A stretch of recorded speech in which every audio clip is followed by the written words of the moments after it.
What's up, guys? Welcome back to Wild Primal. It's your host Sadat, and in this video, this is kind of like a species spotlight type video, and the species we're talking about today is the incredible Perentie. It's an animal that I'm absolutely fascinated by. It's a reptile. It's a lizard. It's a monitor lizard, and it's the largest monitor lizard species in all of Australia. And that's saying a lot because Australia is just the mecca of lizards and reptiles. Australia is home to many reptile species, including the famous bearded dragon, one of the most popular pets of all time, kind of. But get this, the Perentie is a lizard that will eat your bearded dragon. This thing eats bearded dragons and skinks. In the pet world, we think of the bearded dragons and skinks as kind of like the top dogs in a way. These things are food for the Perentie, guys. Just imagine that. Australia, this is happening right now. As I speak into this microphone, there are wild Perenties in the outback of Australia hunting down other reptiles, other bearded dragons, other smaller monitors. It's actually a large part of their diet. I've been really researching Perenties and honestly Australia's ecosystem for the past few days in order to create this video, and I've come to find out that Australia really is a lizard eat lizard world. It's a reptile eat reptile world out there. Snakes are eating other snakes, lizards are eating other lizards, snakes are eating lizards. It's absurd. It's like a mini prehistoric battlefield right now in Australia. Dinosaurs may have died, but we still have kind of like a small Jurassic Park going on right now in Australia. It's a fascinating biome, a fascinating ecosystem. The outback, such a diversity of reptiles, and not just reptiles, but like birds and kangaroos and marsupials. It's a place I really want to visit someday in my life. And I would have to say the animal that I want to see more than any other animal in Australia is the Perentie, because it's just a magnificent lizard. I'm obsessed with dinosaurs. Ever since I was a kid, I've been obsessed with dinosaurs, and so I tend to be fascinated by creatures that resemble dinosaurs that are alive today. So like big birds of prey, crocodiles, alligators, snakes, lizards, all reptiles. When I was younger, I thought I'd be a herpetologist. So anyways, the Perentie, right, it's, in terms of size, it is a large monitor lizard. It's not as big as the Komodo dragons of, the islands north of Australia, but it is a big lizard. It can grow up to 6 feet. Some of the outliers can grow up to 8 feet. I've heard accounts of 9 feet Perenties, but I think the average for an adult Perentie is 6 feet long, tip of nose to the tip of the tail. And, it's a monitor lizard, so they've got such an arsenal of weapons. Obviously, they can bite you. That will lacerate your flesh. It's their teeth. They point inward. They're super sharp, and they lacerate. And their claws, honestly, they do the same thing. Very sharp claws, very powerful claws, powerful legs, and overall powerful body. And what's really cool about the Perentie is it's an endurance lizard, which is kind of unheard of. Lizards can't really breathe while they're running, while they're exercising. When they're in movement, there's no intake of oxygen really going on.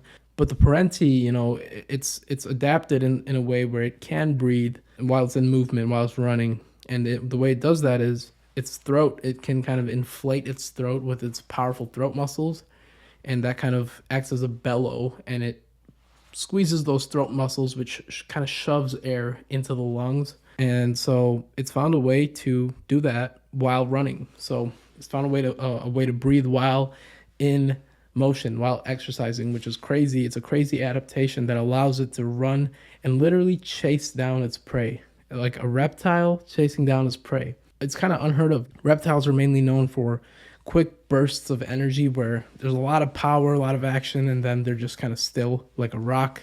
But the Perentie is an exception because it can actually chase down rabbits, a cold-blooded animal chasing down a warm-blooded rabbit, which, like, chasing it down over distance, that's absurd. Like, the way these two species utilize energy is very different. Reptiles are not too good at it, but then again, the outback helps out the Perentie being that it's so hot, you know, it doesn't have to like generate it. It doesn't really have to generate its own body heat, I guess, but it's still impressive to me that it can chase down a rabbit.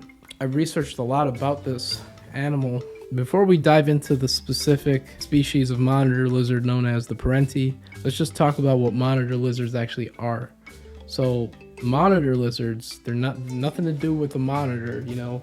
Sometimes when I type in monitor lizard, there's images of like computer screens popping up on my screen. So it's like, no, it has nothing to do with this kind of monitor. It's a monitor lizard. It's a group of lizards, and monitor lizards are the largest lizards alive today. I'm just reading off of my notes, by the way, that I took. Let it focus real quick. Come on, focus, please. I'm just going to be reading off my notes that I took. I took a lot, honestly. Various sources on Google, some YouTube videos. I'll include that in the description of this video. So monitor lizards are the largest lizards alive today, and Australia is home to the largest diversity of monitor lizards today. They're not home to the largest, the single largest species, which is the Komodo dragon, north of Australia, but Australia is the mecca of monitor lizards in terms of diversity.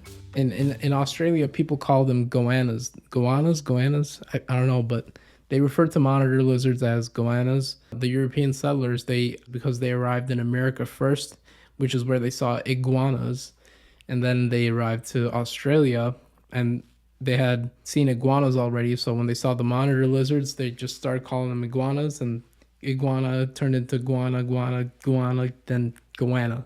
That's kind of how it formed, which is interesting. Monitor lizards are referred to as goannas in Australia. I'm trying my best here, guys. This is it's a kind of a new format that I chose to do in this video, where I just kind of talk about a single species, not scripted out or anything, just kind of bullet pointed out. One more fact about monitor lizards is that they have forked tongues. Unlike most other lizard species, monitor lizards have forked tongues, like snakes. The only other lizards that have forked tongues are like tegus, caiman lizards. A forked tongue usually isn't seen in lizards, and monitor lizards are literally, they're the kings of all lizards. The largest lizard alive today, that we know of at least, is the Komodo dragon, and it is a monitor lizard. And I'm pretty sure the second, third, fourth, and fifth largest lizards alive today are also monitor lizards. These things are huge, guys. They're the closest things to dinosaurs that we have, you know, not including birds. Birds are dinosaurs in a way, but one second, I'm getting a little bit hot here. Whew, that feels better. I am not a reptile. I gotta cool off. So yeah, that's what monitor lizards are. Monitor lizards are lizards I've always been fascinated by. They remind me of velociraptors, at least regarding their intelligence and their capacity for violence. These things are not pets, and I learned that the hard way. In this very room, there used to be a Nile monitor in a terrarium. I got a baby Nile monitor from a very reputable pet store. It's called Lou's Pet Shop in Michigan. They're great people. I just wasn't prepared for it. You know, I thought I knew what I was doing. I had the right size terrarium, the right substrate. I had all the right equipment. I just didn't know that this thing would fight like fury. And monitor lizards are way more suited for the wild. They're wild animals. It's like you're trying to keep a tiger or a lion as a pet. It's just, their instincts are so strong, and I don't recommend them as pets at all unless you really have the lifestyle to give them the time that they need, the space that they need, and the enrichment that they need. So in the future, I'm still open to getting a monitor in the future.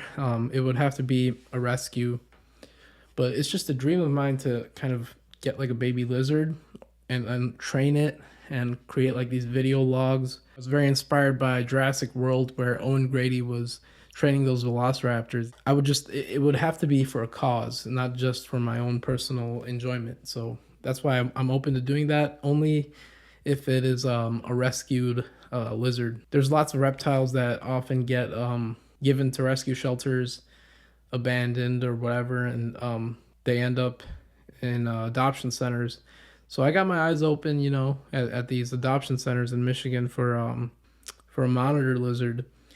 I was very close to purchasing a Burmese python, which I'm glad I didn't, because I'm not in the life situation right now to have a snake that can grow over 16 feet long. Although I really want to have a Burmese python, especially if it's a rescue. But anyways, that's why I'm so obsessed with reptiles, guys, and that's why I kind of wanted to talk a little bit about perenties in this video. This is a lizard that eats bearded dragons and skinks.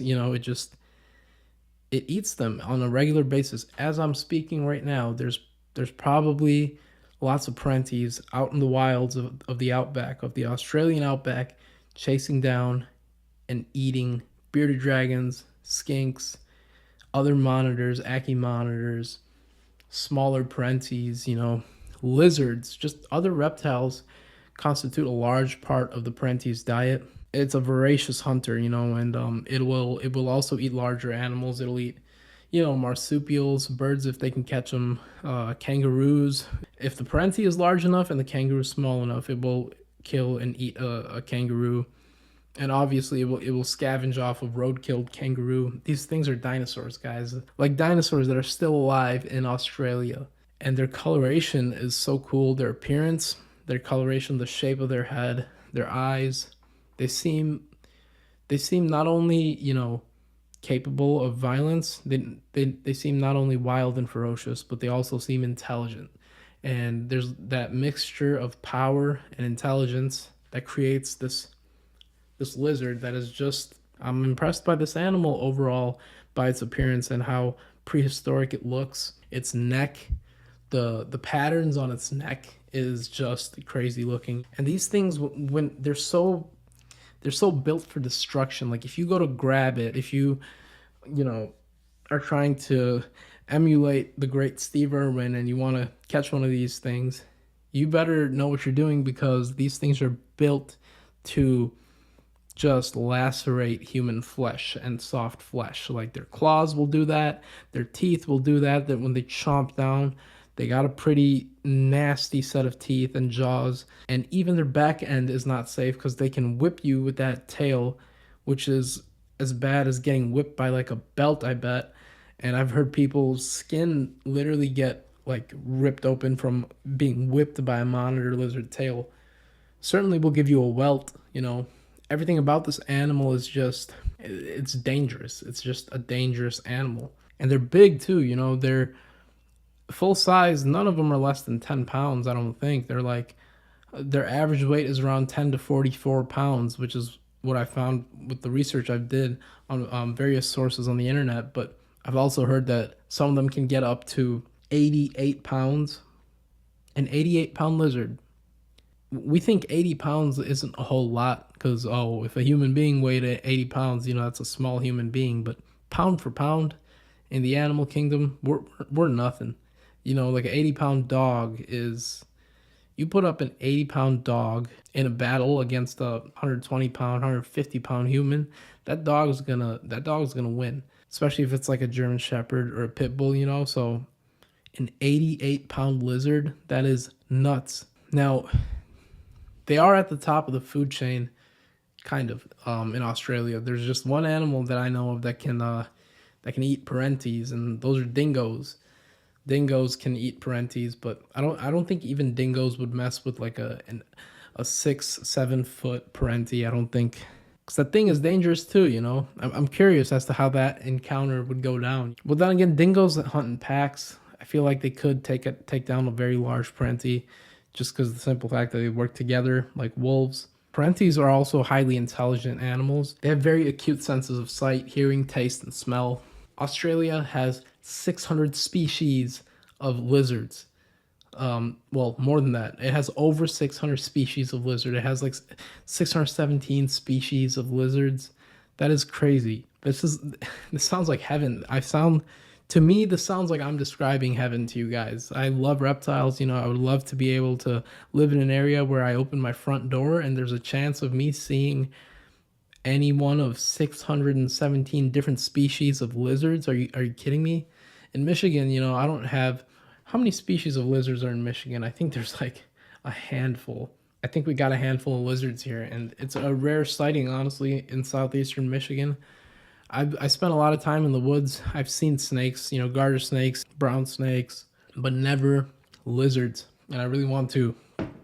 So a lot of their diet of a perentie is other lizards. They'll eat ridge-tailed monitors, which I think is also the same as Ackie monitors. They'll eat yellow spotted monitors or Argus monitors and sand monitors, which is a close relative to the perentie. And a perentie will also eat perenties. It's all about size. It's the bigger you are, the safer you are. It's a lizard eat lizard world out there in the outback. The bigger perentie will eat the smaller perentie, so on and so forth. And that kind of reminds me of what Paul Rosalie said in the Lex Friedman podcast about anacondas and the anaconda life cycle that he described of baby anacondas and how they kind of step up the ladder of the food chain. I thought of that when I discovered that fact about perenties, that the bigger ones will eat the smaller ones. It's just a battle to grow bigger, and the quicker you can do that, the safer you become, because when you hatch out of an egg, and when a perentie hatches out of its egg, it is nothing formidable. It will be eaten by a wide variety of species. It just has to grow, and the more bigger it gets, the smaller that list of animals that messes with it becomes. They have very acute senses, like I said, and they have pretty good eyesight, but what they're known for is their sense of smell. They smell with their tongue. We smell with our nostrils, but snakes, lizards, certain lizards, monitors, tegus, they smell with their tongues. Yeah, they can smell where a lizard was after it's moved on. It can use its sense of smell to detect, like, hey, a lizard was here 15 minutes ago, and it'll kind of follow the scent trail until it leads it to the actual lizard, and then it'll start chasing it, and it's like a freaking endurance athlete.